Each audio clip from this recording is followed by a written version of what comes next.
আসসালামু আলাইকুম রহমতুল্লাহি ওয়া বারাকাতুহু। সম্মানিত দিনী ভাই ও মুসলিম ভাইরা যে যেখানে আছেন, দেখছেন এই যে বিশাল বড় কলার কাইন। এটা কি কি বলেন আমরা? সাগর কলা। এটা কাইন বলেন না, কি বলেন? সাগর মানে গোটাটাকে কি বলেন? সরি। এই যে দেখছেন কত বড় সরি, আলহামদুলিল্লাহ আমার ভাইয়ের প্রতি আল্লাহর খাস রহমত।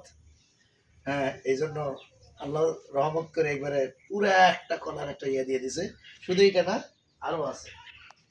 এই যে দেখেন এখানে একদম সেম আমার মতোই, একবারে আমার অর্ধেক হবে আর কি না, একবারে পুরা। আল্লাহর কি নিয়ামত দেখেন। এই নিয়ামত আল্লাহ দিয়েছে বান্দার জন্য, বান্দা খাবে, তার ইবাদত করবে।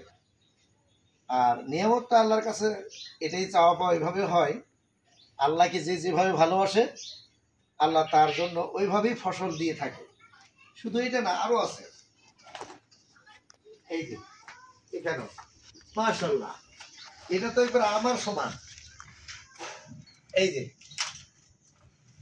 এই কলা ছুরি, এটা দেখো বাবা, এটা দেখো, এটাও মাশাআল্লাহ।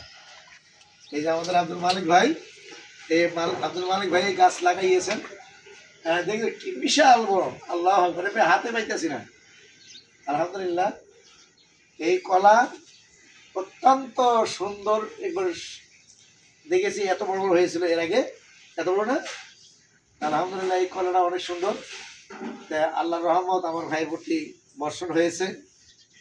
আল্লাহ যেন তার হায়াত পর্যন্ত এই কলা যেমন তোমার রহমত দিয়ে তুমি সুন্দর করে দিয়েছো, তার পরিবারকে পরিজনকে তুমি আল্লাহ হেফাজত করিও। এবং সকল দিনী ভাইদের কাছে আমি দোয়া চাই, আল্লাহ যেন এই পরিবারকে ইজ্জতের সাথে, সম্মানের সাথে আল্লাহ যেন হেফাজত করেন এবং শাফা দান করেন। আমিন। আসসালামু আলাইকুম ওয়া রাহমাতুল্লাহি ওয়া বারাকাতুহু।